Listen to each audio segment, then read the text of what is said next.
Atlanta's number one pick. You texted this to me and we thought it'd be a fun segment. Who'd you trade straight up for Atlanta's number one pick? It has to be a realistic trade. It has to be a trade that you could make work fairly easily under the salary cap. And it's a specific class of guys, but we did not compare notes. And I'm going to be interested to see if our notes are aligned. What I thought we would do is, let's fuck it. We haven't done a draft in like 4 weeks. Let's do straight up for Atlanta's number one pick draft. What's your, I'll let you go first. What's your favorite name? Give me one. Jaylen Brown. Come on. Stop. You're ridiculous. Go. What's your favorite name?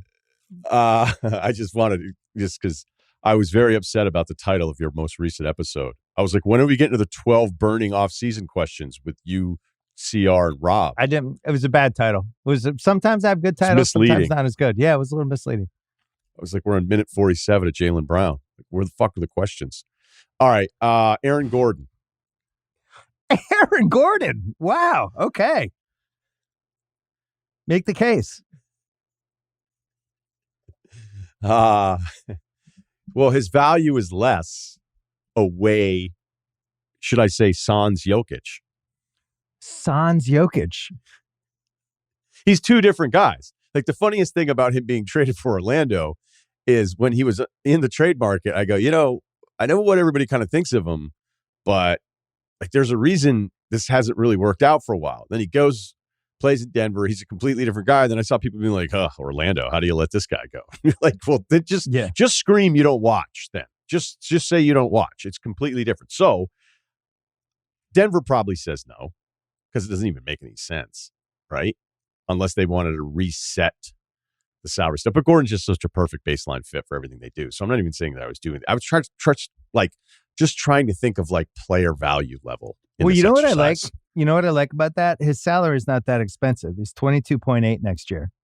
So that with Atlanta's weird team, like they have Capella's expiring at 20. So they would be able to just easily make that roster move and add the number one pick to it. And then Denver could flip Capella, or it could be Bogdanovich and number one pick for Aaron Gordon, which then seems like too much. I like that one. All right, here's my first choice. Trey Murphy. And I think the Pelicans say no.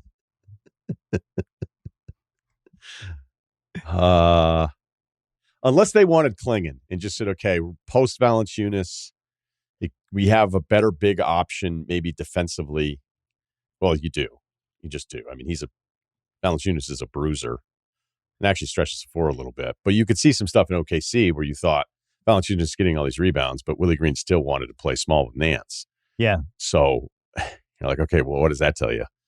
So would you rather have Trey Murphy than any player in this draft? Yeah, see, this is really what the exercise is. Yes, this is why we're doing it. I think I would rather have Trey Murphy than any player in the draft. I love Trey Murphy. Yeah, I'm going to say I'd rather have Trey Murphy just because I can't wait to see what this year looks like with Trey Murphy. And that's an easy trade because he's still on a rookie, he's making like $4 million a year. All right, you go. Does Utah say no to Atlanta if they ask for Larry Markkinen? Yes. It's not, I think you would have to throw in Murray with the number one pick to get Utah to even consider that one. I think he's too good. Okay. All right, I'm going to go. Let's stay with the Pelicans. Herb Jones, straight up for the number one pick. A little harder because he just signed an extension. Would you rather have Herb Jones than every player in this draft? Yeah, we just have to have fun with it. I love Herb Jones. But I would say based on like the upside part of it, if you just hammered the work a week in and go, hey, we actually think like Sarr, we think Risachet, you probably would do it if you were the Pelicans. The reason the Pelicans came to mind first is because those two guys together with Zion and with Brandon Ingram, and it's just clearly now it seems like they're going to trade Brandon Ingram. But it just feels like one of those guys is expendable if they wanted to create a different type of team. Who knows if they do? You go next. You think RJ Barrett would get it done? No. I don't. I don't. Atlanta would say no. I don't. I think Toronto would have to throw in Grady Dick as well, just to even get Atlanta not to hang up. You get an all rookie vote. I have a good one. Cerruti's going to be stupid. mad. I love how stupid this is. It's great. Cerruti's going to be mad. Franz Wagner. That's ridiculous. At least with Utah and Lowry, you go, okay, let's just start it. And there's a guy we actually like. Franz is, it's not saying like Franz is so much better than Lowry, but Franz makes so much more sense for what Orlando's doing.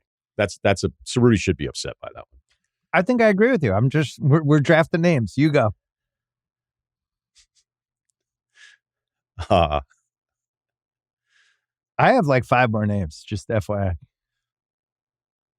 Mitchell Robinson. Yeah, I think that's a no from Atlanta. He's 15 a year. I'd just rather take Klingon and get him on a rookie contract for 4 years and have that. Wouldn't you? Yeah. Look, I'm trying to nail the target here. Kason Wallace. I think OKC would be okay with that. They would trade Kason Wallace for the number 1 pick in the draft, you think? Yeah, I think they would. That would I'm 50-50 on it. I think you make a case either way. I actually don't think Atlanta would do it because they're like, well, why do we need a guard? We have Trae Young and Murray. All right, you go next. Cam Whitmore. I don't think he's enough. I don't think so either. Too small sample size. What about Keegan Murray? Ooh. Oh, I thought of a lot of things. Would Sabonis get it done? Would Sacramento say yes? Now the Kings fans are going to be mad at you. Oh, this is all. Sabonis is too good for the number 1 pick. Keegan Murray is right around the right side, but he either signed an extension or he's about to. But the real exercise here is all the players we're mentioning, would they go Keegan, first in the draft? You don't have to worry about the contract yet with Keegan. I think we're a year away from it, though. Yeah, but it's not like impending here. I only have one more. Does Tyler Hero get it done? He does not. Not after watching what the Celtics did to him in the playoffs. Austin Reeves is a no, but I just wanted to mention him so he didn't feel left out. Wait, so if you were Atlanta and the Lakers offered Reeves, you would say yes? No, it's a no. I'm saying no. All right. I didn't know if we were getting the no from the Lakers side or not. I subscribe to the Joe House theory in this draft, which is if you're in the top 2, you can think it, overthink it, do whatever you want. But both of those UConn guys are going to be, I think, really safe bets to be good NBA players, at the very least, on rookie contracts for the next 4 years. So unless I can trump that, I'm keeping the pick. I had my favorite fake trade with this pick, or it actually doesn't involve the pick, but involves the Hawks, is Bridges with Ben Simmons is expiring. No, Mikal Bridges and Ben Simmons expiring for Trae, and Capella's expiring. And then the Hawks take Reed Shepherd with the first pick. It's the most fun version of a Hawks situation. And then they would have Reed, DeJounte Murray, they'd have Mikal Bridges, they'd have Hunter. Like, I would just like the framework of it better, and then Brooklyn could build around Trae. You've been really good on the Trae destinations for different motivations. Where Brooklyn, it's like, okay, here's your star. Put him on the side of Barclays. Knicks killer Trae Young is here. So you would do that, though. You would trade Trae and the pieces it would take for Bridges as those being the 2 focal point. Yeah. Because Capella, whatever, isn't expiring, and he's probably overpaid as a center at this point. So basically I'm turning Bridges at $25 billion. I'm getting that instead of Trae at 40. And then I'm bringing back Ben Simmons to Atlanta where, his career unraveled. Maybe seeing if I can unlock it. Bring him back. It's like when the person in the horror movie goes back to the house where all the bad things happen. Maybe they can unlock some demons. Jared Allen was the only other name I had. I only had Beal because it doesn't make any sense for the Atlanta thing, but No, because would Jared Allen's $20 million and Kuminga is $8 million. That's another one, I guess you could technically say. Like, would Kuminga go number one in this well, if we draft? start doing the salary stuff, it makes all of this a lot more challenging. I'm just trying to think of like one GM calls the other. Here's the framework of it. Are Yeah. you interested? Who hangs up? And it felt like a lot of these were hangups. The Trey Murphy one's really interesting. Yeah, So I mean, what that would you do sounds if you're Atlanta? ridiculous. It feels like Klingon's the guy. He makes the most sense if they're not going to blow up their team in any real way. And there hasn't been any real trade buzz yet about either guy. Now, they have a semi-new regime and maybe some stuff's quiet. We've seen trades happen with no buzz before, but I don't understand if they keep the pick, why it wouldn't be Klingon. Only that, well, honestly, from an offensive standpoint, again, we don't know what the rest of the pieces are going to be here, but I mean, Klingon on Trey lobs, if Trey is still there, it's going to be awesome. Maybe they feel like Klingon, as you've had a diminishing Capella, Congo, who I like, but do they look at Klingon as somebody who's going to be that much better as a security blanket from the blown perimeter stuff that Atlanta is always likely to give up with this current backcourt? Because it wasn't like DeJounte was locking anybody up either. But true. Do they think Klingon? I mean, Quinn Snyder at one point, I remember it was just an awful Hawks loss. The defense was atrocious. And I, instead of like going to the next game, I go, I'm going to stay here with the Hawks post-game presser. And Snyder just looked like a defeated man on that night. I'm not saying for like the season, but on that night, and it's all out there. You could watch it if you actually care, which I wouldn't expect anybody would care enough to watch it. But he was just like, I'm paraphrasing, but we're just so bad on the perimeter. So maybe they look at Klingon saying like, Sarr is still so raw. And apparently, like Sarr, this is the funny thing I think with Sarr and the way his guys are handling it.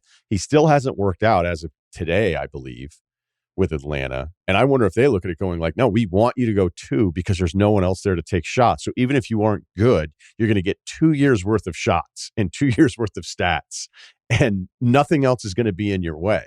Where Klingon is a better basketball fit and Sarr to Washington is a better career fit to get whether, look, maybe he will end up being good and all this be justified, or maybe he'll just get a bunch of opportunities and put up some stats and make second team all rookie. And we still don't even know if he's any good because there aren't that many other options in Washington. Although I still wonder, Klingon feels like when you talk to other teams, I hear Klingon at 1 with Atlanta more than anybody else right now. Okay. Which is not what the mocks seem to have. And Sarr at Washington seems to be consensus at this point, which is crazy. It feels like consensus without any certainty, though. Like there's different stuff that you'll hear before the draft with lottery guys, or like, hey, well, who's the most rumored guy to go where? Or like, what are you hearing the most of? And Sarr feels like more of an assumption, just kind of the default guy to go if Klingon goes 1. Where like with Reed Shepherd in Houston, that one feels like there's real momentum. There'll be examples shared where you're like, okay, well, that seems very specific. Where the Sarr one never feels specific. It just feels like everybody's just saying the same thing as everybody else. The chalk version of this draft seems to be Klingon, Sarr, Shepherd at 3, and then the Spurs somehow get Rizachet at 4. Yeah, and I think Which would be a Maribel for them. I think Modest Detroit at 5 is pretty consistent. But what you just laid out would match, I'd say, of all the different things that I've talked with people about, I'll like kind of just, hey, what names am I hearing at the same spot over and over and over again? And that's how the 5 have played out in most conversations. If I was Atlanta, I would trade with San Antonio and try to flip spots with them, and try to go back from 1 to 4, pick up something extra. It doesn't have to be spectacular, and I feel like I get Klingon at 4 because I don't think 2 or 3 is taking him. Houston's going to take Shepherd. The Spurs, if they moved up, who do you think is on the Spurs board as the number 1 guy? If you're trying to build a team around Wemby and you're sitting there going, shit, somebody might take him before us at 4. Should we just move up to 1? It won't even cost that much to try to get him, because you could say it's getting another French wing. Now they also have a bunch of wings already in their team, but Reed Shepherd, and you laid out the case for him last week, is by far the most fun fit next to Wemby for a variety of reasons. And part of me wonders, would they just trade up because everybody thinks Houston likes Shepherd at 3? Maybe you trade up from 4 to 1, give up something extra, not number 8, but one of those other picks they have, and just grab Shepherd at 1. So who's on their board, do you think? It feels like Ryen Russillo. Yeah. But then sometimes I watch him and I think Salon might be as good as he is. I've done a double zag on Ryen Russillo. Okay, give it to me. Now I'm kind of back in on him a little bit.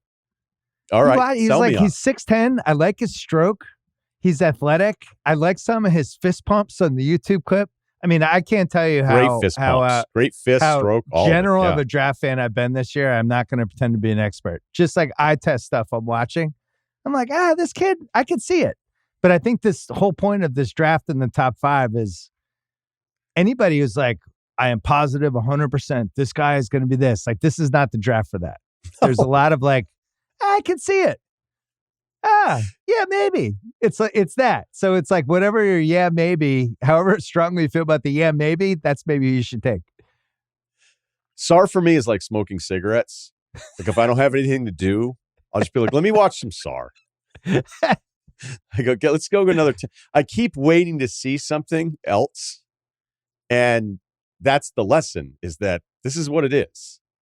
This is what it is. And for a guy his size to carry it as well as he does, and his end-to-end stuff, like he had a turnover. Somebody blocked a shot. The ball was turned over. He grabbed it in the paint, and he went coast to coast. He crossed over a guy at half court. He had an and one in the paint, and you're just like, Jesus, the pick and pop stuff, the shot out of his hands. Like it looks, there's a lot there, but there's also Wiseman will always haunt me in that as I watched him, I go, the best stuff is right. The best stuff is really, really good. But right here, when he has no instincts and it's not fluid and he's thinking about what he's supposed to do, it looks awful. And this is what big guy busts look like. And I went, we'll go with that he's so young and we only get to see the 3 games. And it was a massive whiff. So when I look at SAR, I know why you could fall in love with him, but I kept hoping to see like something else that and I go, no, this is the whole point. This is the whole point of this year. I want to ask you a question. Wait, last thing on big guys. They're so hard when the case is always like, oh man, he's only 19. That's what I fell for with Wiseman. Oh man, imagine 4 years from now. And you just don't know. Like sometimes they're just big and raw and athletic at 19, and then they're 22, and guess what? They still are big and raw and athletic, and they don't have real basketball instincts. So I've just like given up. To me, it's like quarterbacks trying to figure out like Michael Penix. Sure, maybe. Centers are too hard. Yeah, I mean, Wiseman, when he wasn't thinking, like there would be possessions where he'd get the ball and he would just instinctively go into this amazing like jump shot. Like he'd jab dribble you and then like go Bob up with Lanier. it. Yeah. And I was like, what is this? Like this isn't, it looks so good out of his hands. And I went, okay, this is like the best version of this is all of these things. But again, if it doesn't get any better, you're right about the quarterback thing. But I was thinking about that with Brady's interview with Colin Cowherd. So Cowherd, which I could tell what Cowherd was doing. He was trying to get Brady to share some of those moments with Belichick where he'd be butting heads that we've all read about, okay? And Brady, because he's been doing this such a long time, completely flips it and talks about how great Belichick was on a Saturday, all right? And Brady continues to give this awesome answer. And by the way, like all the stuff that we've seen with Greg Olsen and how great he's been and how like this is such a weird situation because Olsen's like the best doing it and now he's going to get replaced. I didn't know if Brady was just the star attraction that networks absolutely love and love bringing up to upfronts. And it's like, we've got Brady, we don't even care what the fucking number is. But some of the stuff that Brady's doing is he's sharing these stories in the media. I'm like, he might actually like, this guy might be awesome at this. So we'll see. But wait, Brady, are you on Brady's actually going to be good on TV Island? Because yes. I was on Redfin the other day looking at houses. I agree with you. He's way more candid than I was ever expecting. I think he might be awesome. Okay. He was possible. So good it's in play. with Cowherd. So back to the evaluation thing. and it dawned on me listening to his answer. And I've already talked about this because I talk about quarterback evaluation too much on my podcast.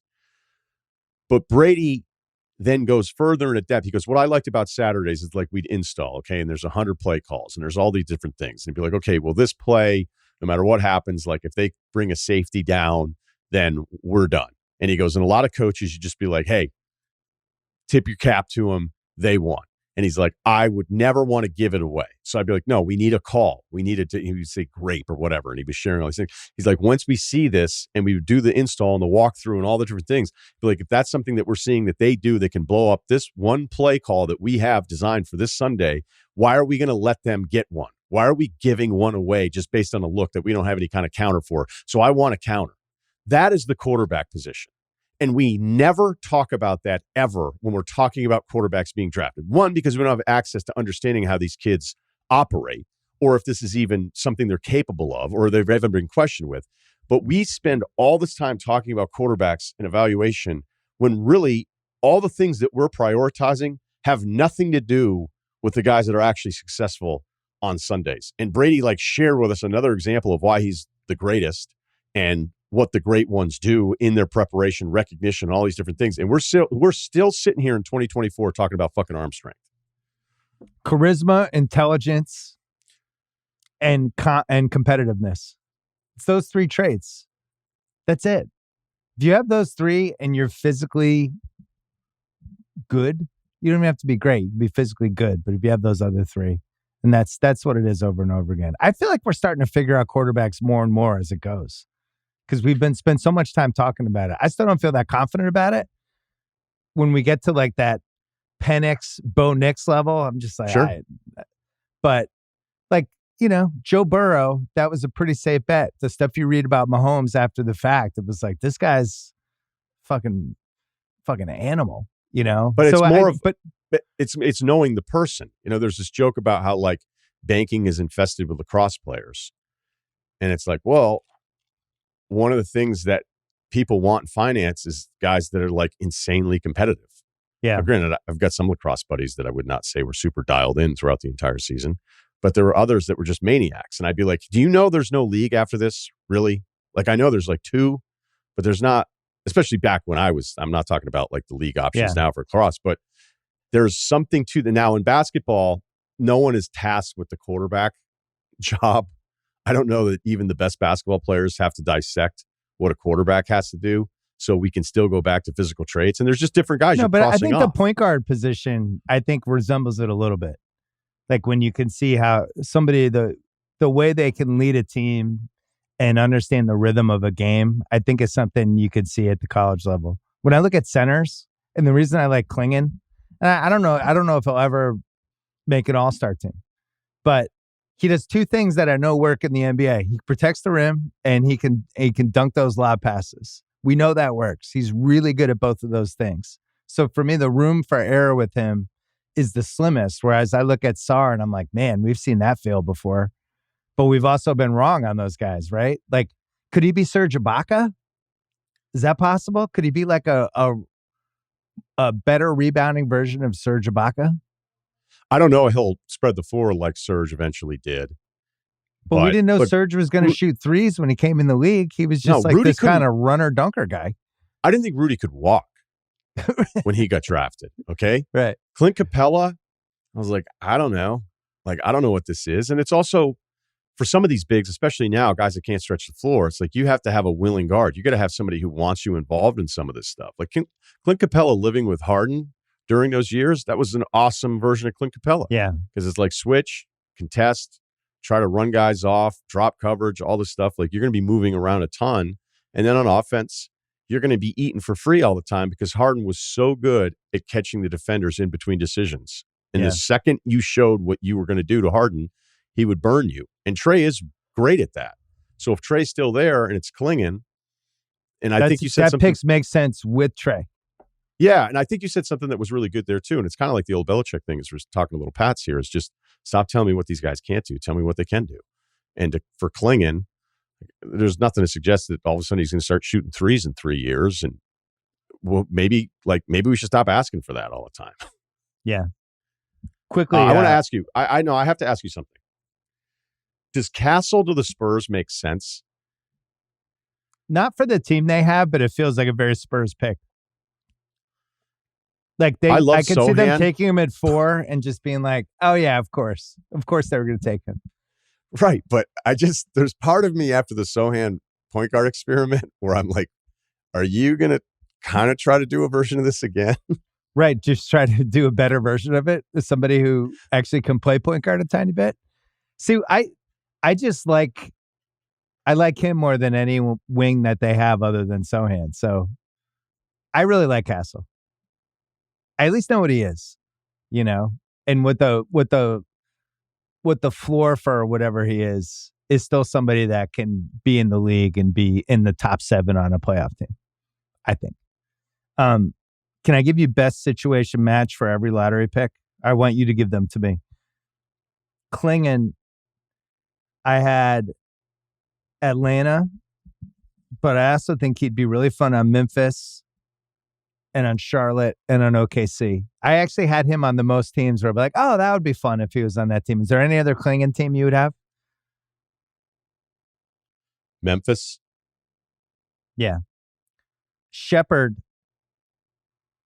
Houston and San Antonio seem fun to me for him. Anybody else? Celtics? We have Pritchard. We don't need him. We have the king of the half court, 5-step half court shots, Peyton Pritchard. Special teamer. Castle, San Antonio. I think he'd be a good Detroit. Good wing, right?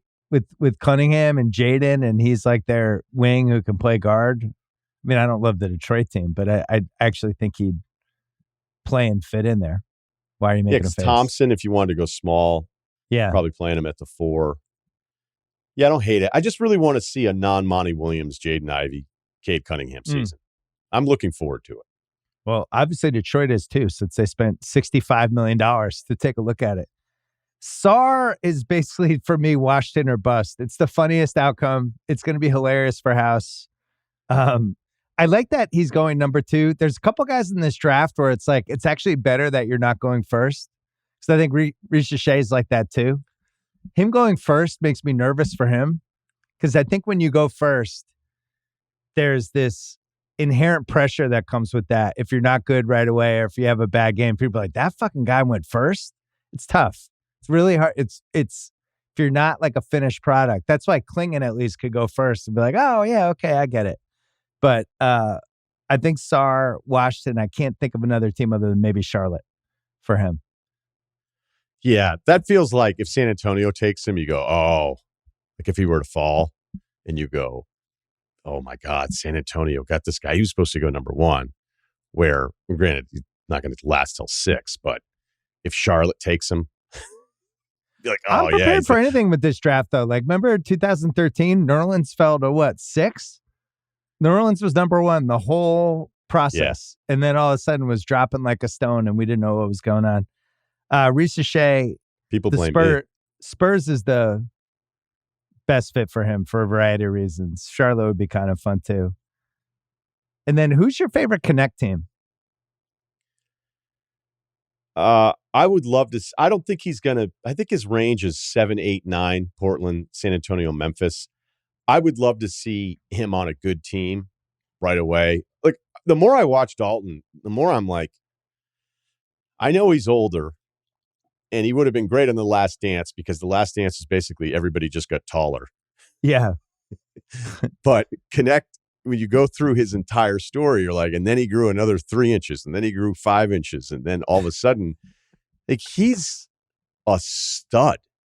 Yeah. I don't really know what you would say, like, where are the limitations for him? So Portland. Well, by the way, to add on that, if he came to the right team, I think he's a good Rookie of the Year bet. I could see him coming in and immediately scoring. First of all, because he's 24 years old.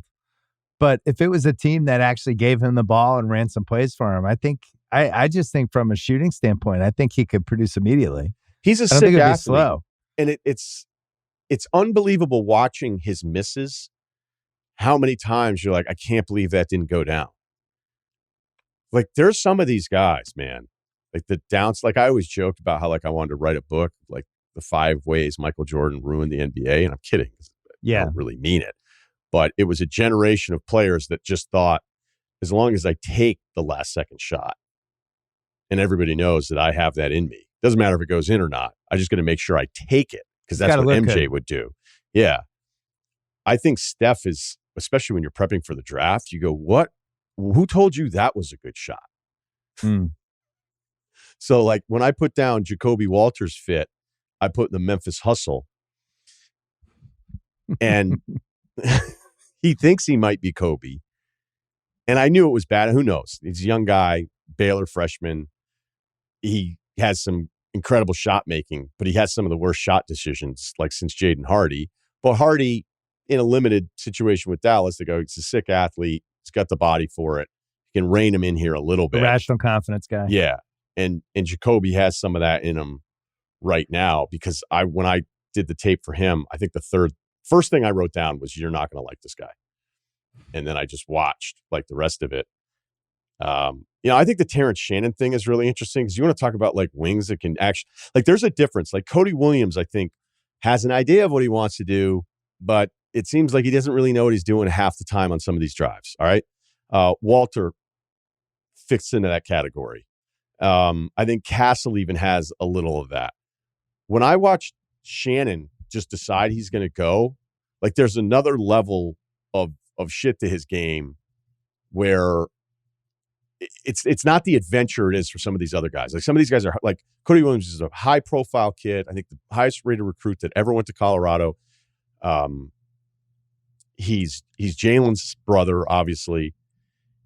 And he's this big, long, I mean, he's supposed to kind of be a shooter and a driver and all these things. But man, hey, a lot of this ends up with you taking 15-foot turnarounds after you try to back a guy down and a clear out on one side for like 5 seconds. And it leads to this turnaround that everybody wants you to take. Everybody wants you to take that shot because it's so freaking hard. I don't think he would fall to OKC at 12, but I wonder if they'd feel like they were Triple Williams? Inclined. Yeah. J-Dubs, J-Will, and Cody? If your brother's falling, does your team have to take him if you're the number 2 priority on your, or maybe number 3?